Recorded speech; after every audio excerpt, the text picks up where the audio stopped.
The woman behind the reception desk smiled in the precise way customer service employees always do when they know they're about to deliver terrible news. It was polite, carefully practiced, and just apologetic enough to make you uneasy before they even opened their mouths.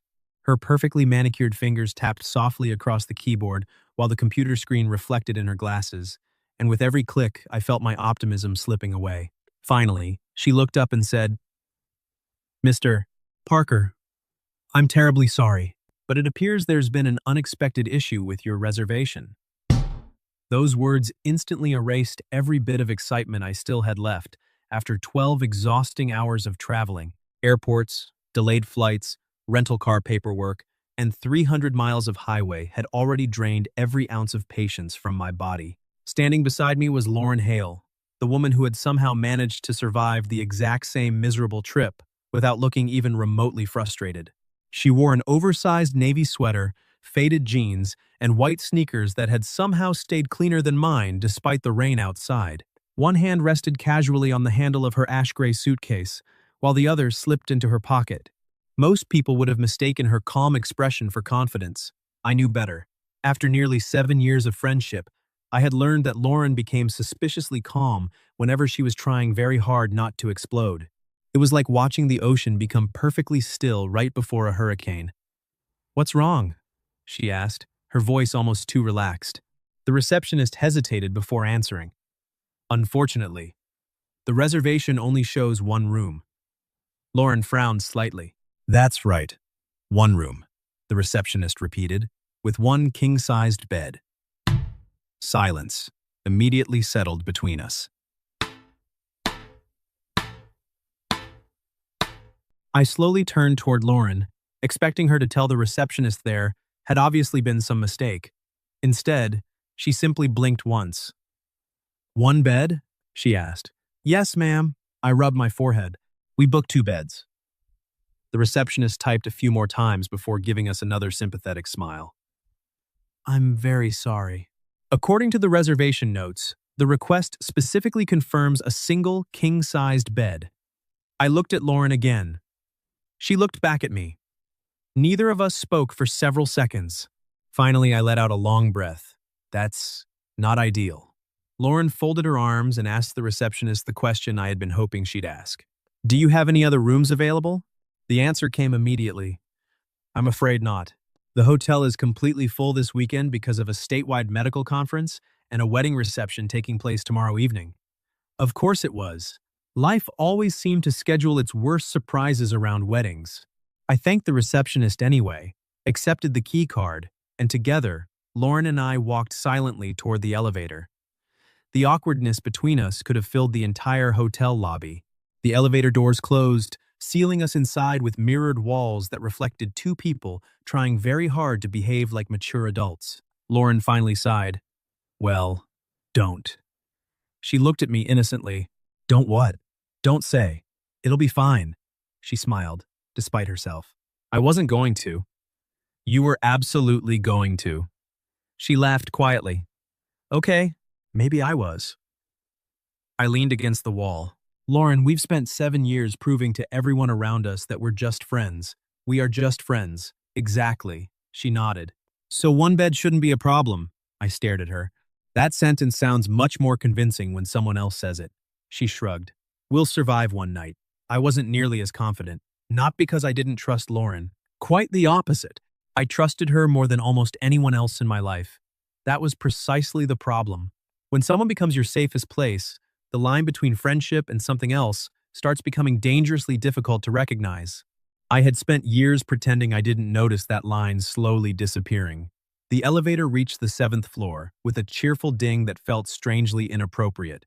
We walked down the hallway until we reached room 718. Lauren swiped the keycard and pushed the door open. The room was beautiful. It was also completely unforgiving. A massive king-sized bed dominated the center of the room beneath soft golden lighting.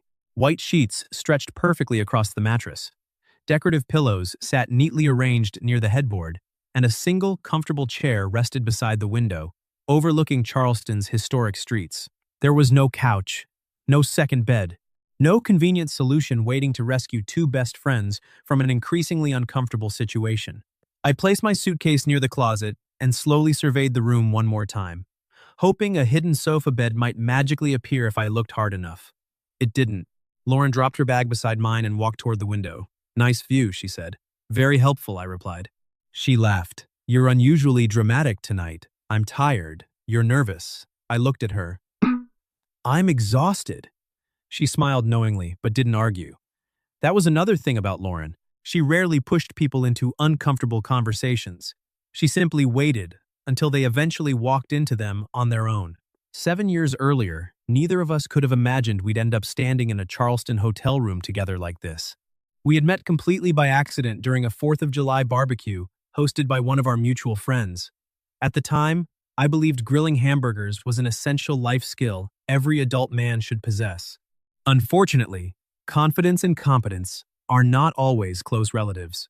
Within 20 minutes, I had managed to burn every burger beyond recognition while producing enough smoke to convince several neighbors someone's garage was on fire.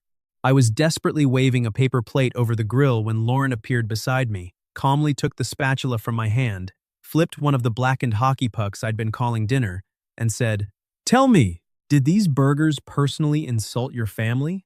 I stared at her in complete confusion before laughing so hard I nearly dropped the plate. "Excuse me?" She pointed at the grill. "You're attacking them with unnecessary aggression." "I'm cooking." "No," she corrected. "You're committing culinary assault." I laughed even harder. "Well, since you're clearly an expert."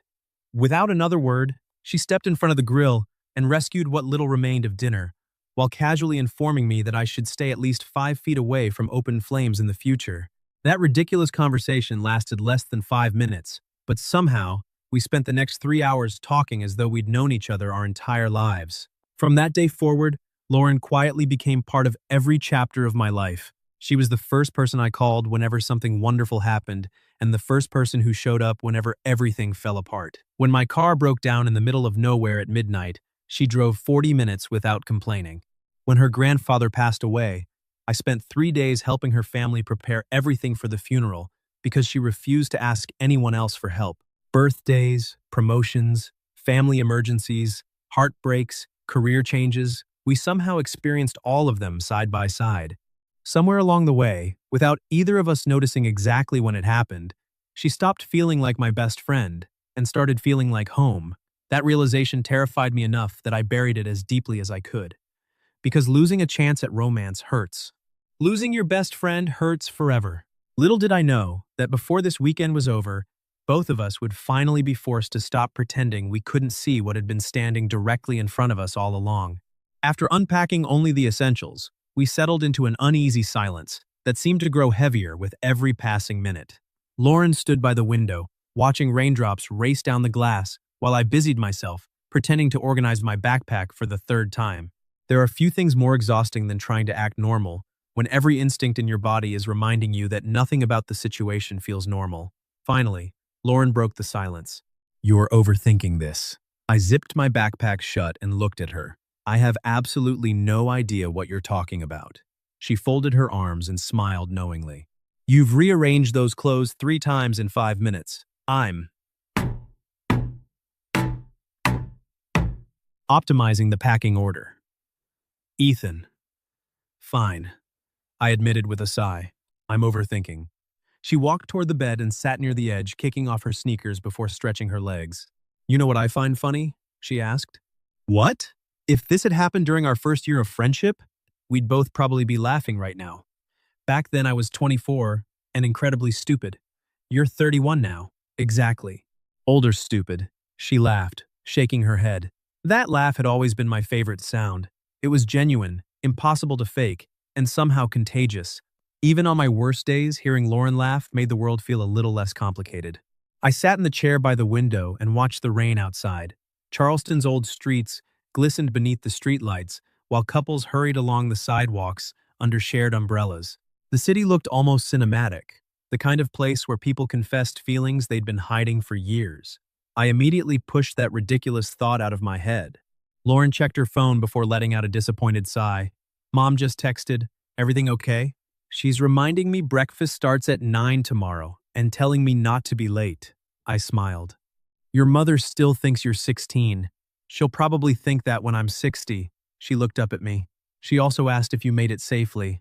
I laughed softly. See? Your family likes me more than they like you. That's because you pretend to be polite. Pretend? She pointed at me dramatically. Exactly. Her family had always treated me like one of their own. During holidays, I was invited without even asking. At Thanksgiving, I somehow ended up carving the turkey because Lauren's uncles insisted I was better with a knife than they were.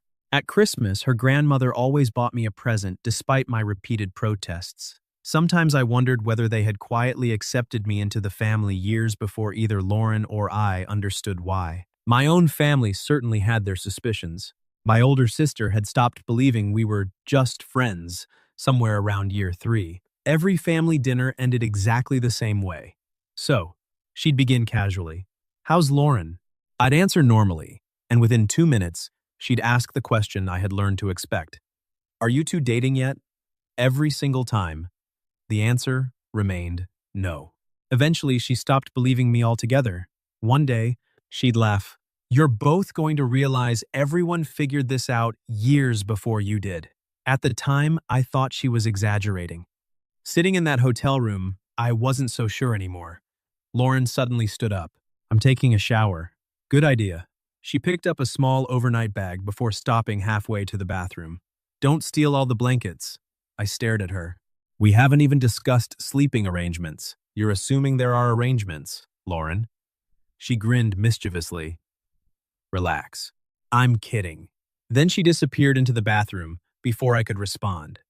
The sound of running water filled the room, leaving me alone with my thoughts, a dangerous place to be. I pulled out my phone, hoping social media would distract me, but instead, a new email notification appeared from the hotel.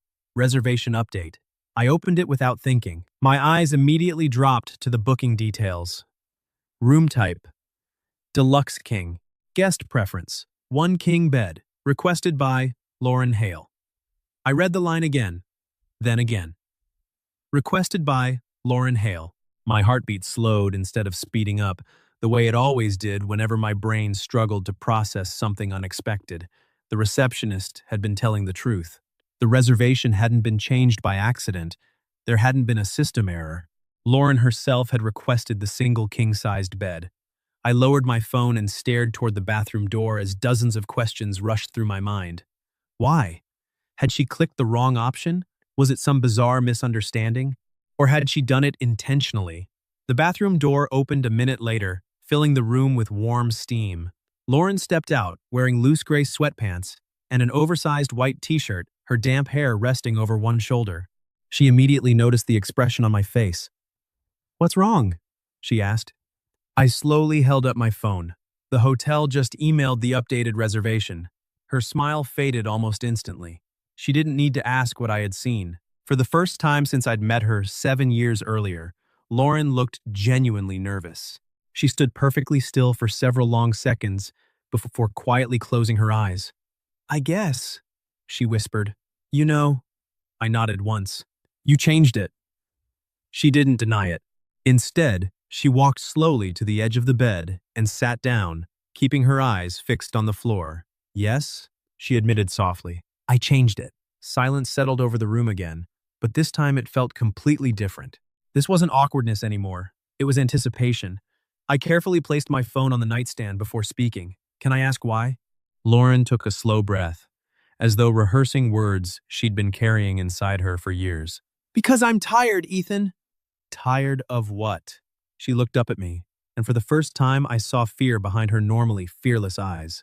I'm tired of us pretending we don't notice what's happening between us. My heart pounded so loudly, I was certain she could hear it. She continued before I could respond. Every time something gets too close, we make a joke. Every time someone asks if we're together, we laugh it off. Every time one of us almost says something real, we change the subject. She smiled sadly. We've become experts at running away. I couldn't argue, because every word she said was true. She looked directly into my eyes. So I changed the reservation. Just to force this conversation? She nodded slowly, because I realized if I booked 2 beds, we'd spend another night hiding behind distance. We'd wake up tomorrow exactly the same as yesterday. She laughed quietly, though there wasn't much humor in it. I didn't want another easy escape. I walked slowly toward the bed until I stood only a few feet away from her. Lauren, she interrupted me gently. You don't have to say anything if you don't feel the same. Her voice trembled ever so slightly. I just couldn't keep wondering anymore. At that moment, I realized something extraordinary. The bravest person I had ever known wasn't fearless after all. She was simply willing to risk getting hurt for something she believed mattered. And somehow seeing Lauren afraid broke down every wall I had spent 7 years building around my own heart. I stood there without saying a word. Every carefully constructed excuse I'd relied on for years suddenly felt meaningless. I had always told myself I stayed silent because I respected our friendship, because I didn't want to risk losing the most important person in my life, because timing had never been right. Standing in front of Lauren, I realized none of those explanations were the real reason. The truth was much simpler.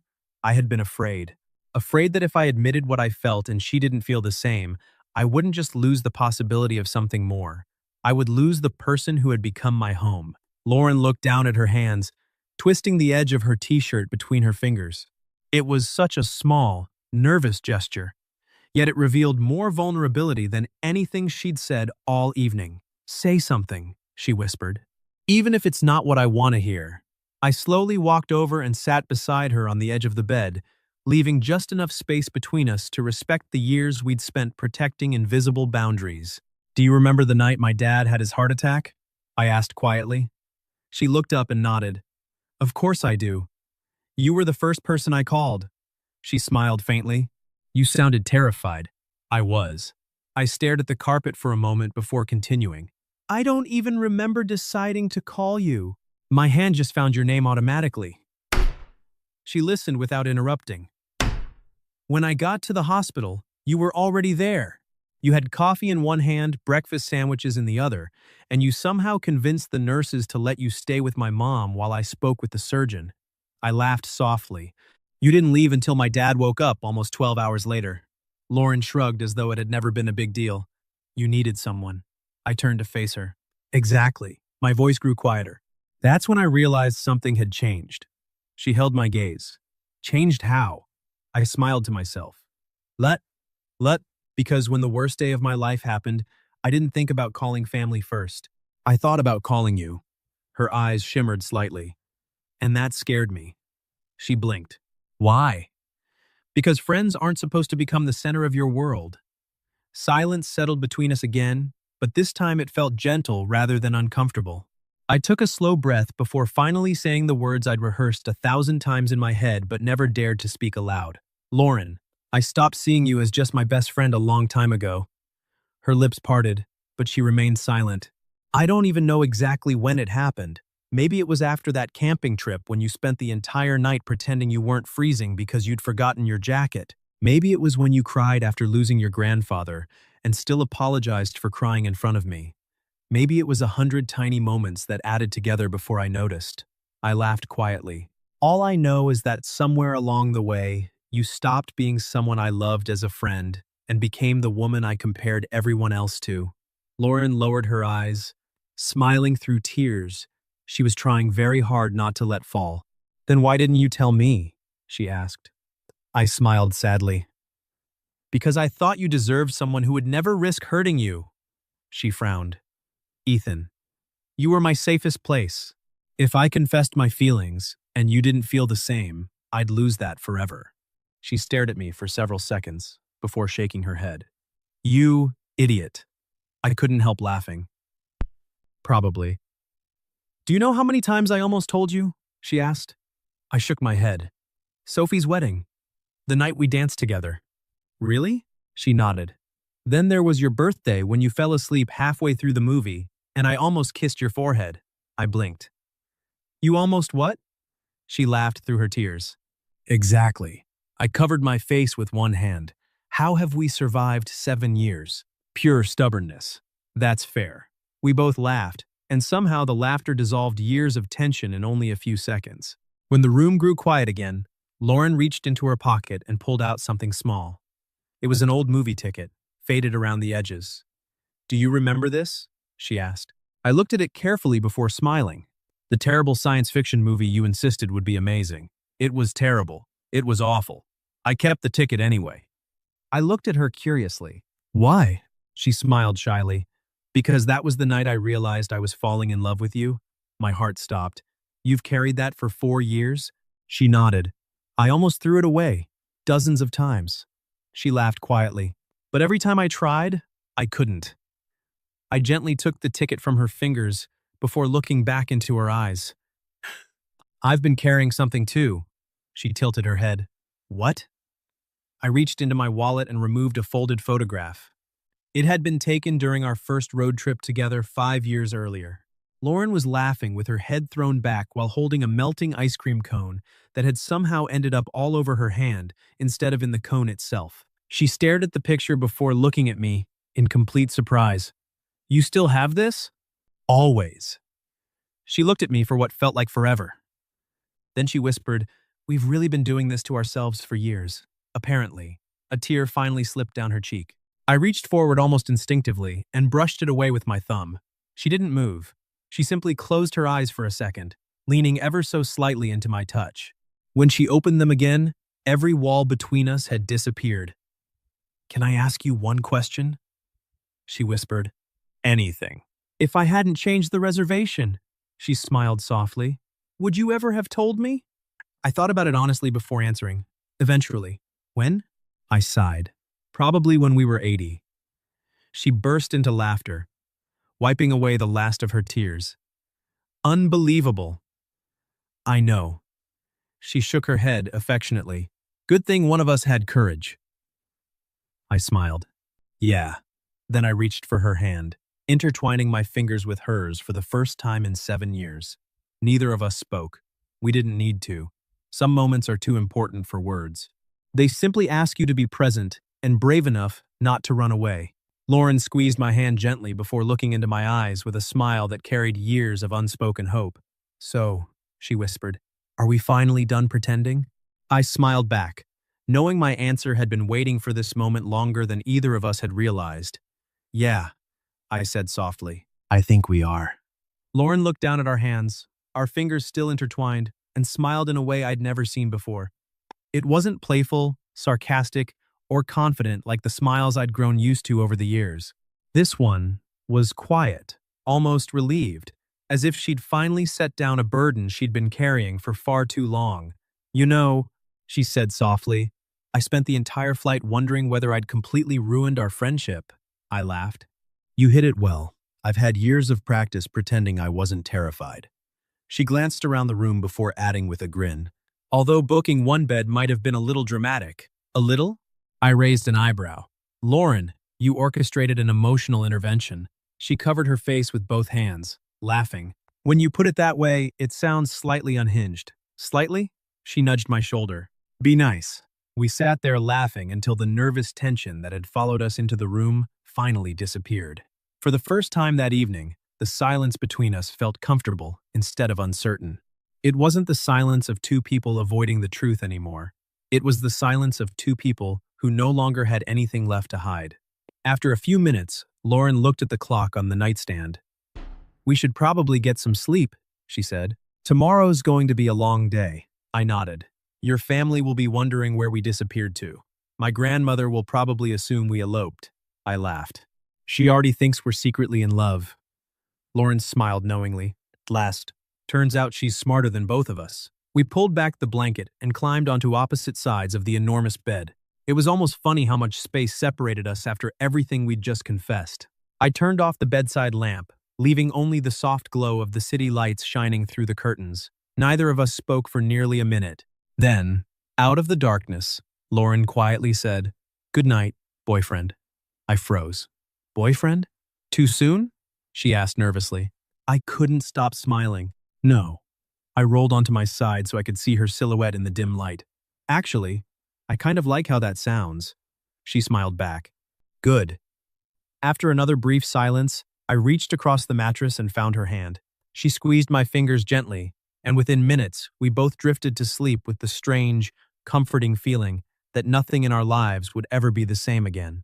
The next morning, sunlight streamed through the curtains much earlier than either of us wanted. I woke first and found Lauren still asleep beside me, her hair scattered across the pillow and one hand still loosely holding mine. She looked completely peaceful, the kind of peaceful that only comes after months or maybe years of carrying unanswered questions. For a moment, I simply watched her breathe, realizing that the woman lying beside me wasn't someone I'd just fallen in love with. She was someone I'd been falling in love with for years without ever allowing myself to admit it. A few minutes later, she slowly opened her eyes, blinking against the morning light, before smiling the moment she saw me. "Good morning," she whispered. "Morning. Was last night real?" I smiled. "Unless we're both having exactly the same dream." She laughed softly before stretching. "Good. I was hoping it wasn't just sleep deprivation." We got ready together with an ease that surprised both of us. Nothing felt awkward anymore. In fact, everything felt strangely natural, as though we'd simply stepped into the relationship everyone else had apparently believed we were already in. Breakfast at her aunt's house turned out to be every bit as entertaining as I'd expected. The moment we walked through the front door, every conversation in the dining room seemed to pause for half a second. Lauren's grandmother looked at us over the rim of her reading glasses before smiling far too knowingly. "Well," she said, "it's about time." Lauren nearly dropped her coffee mug. "Grandma." Her grandmother simply waved one hand dismissively. "Sweetheart, half this family started a betting pool 3 years ago." I stared at her. "I'm sorry." "What?" Her younger cousin burst into laughter. "You two weren't nearly as subtle as you thought." Lauren buried her face in my shoulder while the entire table erupted with laughter. Even I couldn't stop laughing.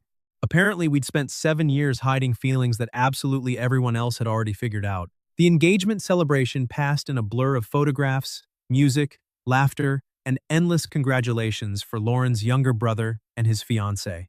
But every now and then, I'd catch Lauren looking at me from across the room with the kind of smile that said she still couldn't believe this was finally real. Every time our eyes met, she'd smile just a little wider.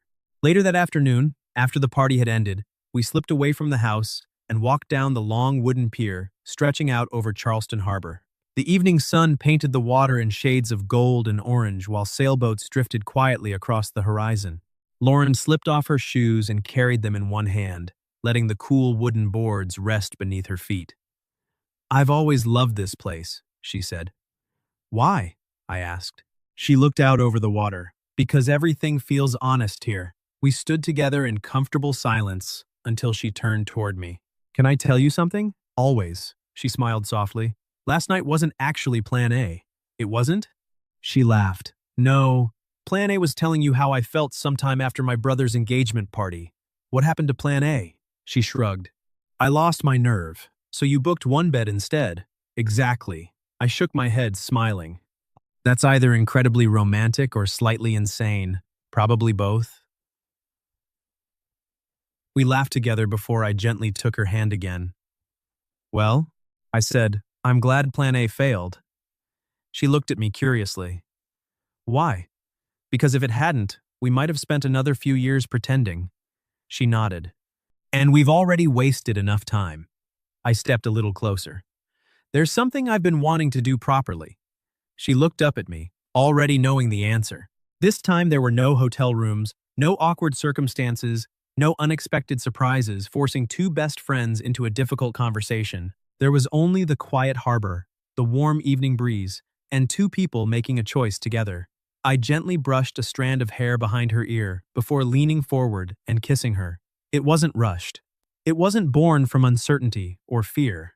It was calm, certain, and full of everything we'd been too afraid to say for 7 long years.